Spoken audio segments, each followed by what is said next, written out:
Hello, bienvenue à vous dans ce tutoriel sur le logiciel Google F Pro. Nous allons apprendre à importer des fichiers CSV dans Google F Pro.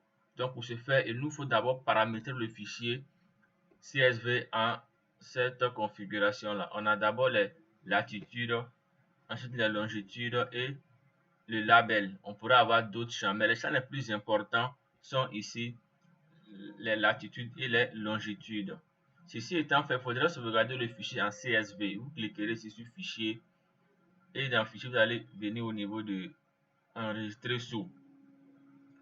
Vous choisirez le dossier de stockage. Je vais le mettre sur le bureau. Le dossier de stockage et vous allez lui donner le nom qui vous sied. Je vais l'appeler par exemple données, tout simplement. Donc, ici, le type, il faudrait avoir soit le CSV, ici, séparateur point virgule, ou bien avoir le type TXT ici.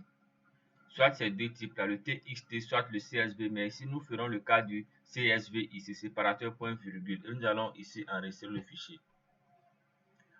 Ceci étant fait, veuillez, je vais faire oui.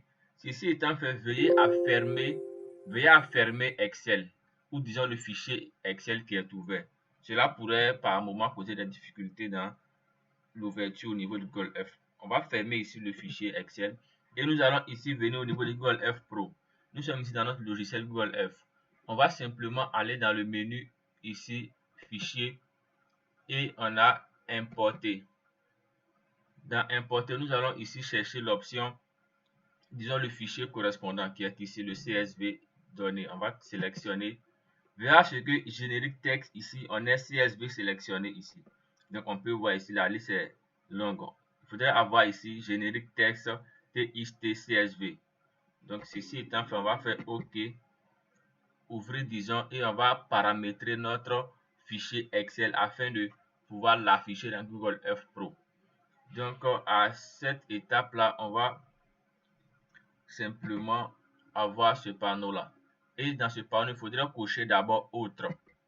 Laissez cette première phase-là. Vous cocherez simplement autre et vous allez désigner ici point virgule comme séparateur. Vous taperez point virgule au niveau de votre clavier, simplement ici. Point virgule. Donc automatiquement, il va scinder votre fichier en 3 colonnes. On va faire suivant. Ensuite, on va désigner ici chaque champ. Le champ des latitudes, le champ des longitudes. Ici, on a. Si vous avez par défaut un autre nom comme longitude ou comme latitude, vous allez simplement cliquer dessus et choisir en fonction de l'expression que vous avez donnée. Et ensuite, vous allez venir faire suivant et sélectionner le type de données. Ici, la latitude et la longitude sont les données qui sont en virgule flottante. Donc, c'est simplement dit que ce sont des nombres décimaux. Donc, on va prendre ici virgule flottante et virgule flottante. Et le label, on peut le voir, le label ici qui est en entier. Donc, on a des valeurs ici en entier. Donc, on va faire terminer et on va faire oui à ce niveau-là. Maintenant, on va vouloir créer un modèle si on le veut bien. Dans le cas contraire, on va prendre un modèle existant. Mais je vais créer un modèle pour ce tutoriel-là. On va faire ici OK. Et dans la progression, on va ici choisir d'autres paramètres qui sont très utiles. Ici, on a le nom. Donc, le champ nom, on va sélectionner ici label, qui sera le nom de chaque fiche, de chaque entité ici à insérer. On va cliquer sur la zone et sélectionner label. Ensuite, excusez, on sélectionne label ici pour ce champ-là. OK. Ensuite, nous venons dans couleur. Et dans l'option couleur, on va désigner ici, utiliser une seule couleur. Tous les points, toutes les données auront la même couleur. On va sélectionner ici une couleur en noir. Ici, en cliquant sur cette couleur, on va faire OK. Ensuite, on a la possibilité de changer d'icône en cliquant ici. Utiliser une même icône pour tous les éléments. On va cliquer et choisir une icône selon notre convenance. En cliquant sur cette icône-là, on peut bien voir là. On va faire OK. Ensuite, on va continuer la manipulation afin d'avoir nos données ponctuelles. On va maintenant sauvegarder le fichier ici par enregistrer.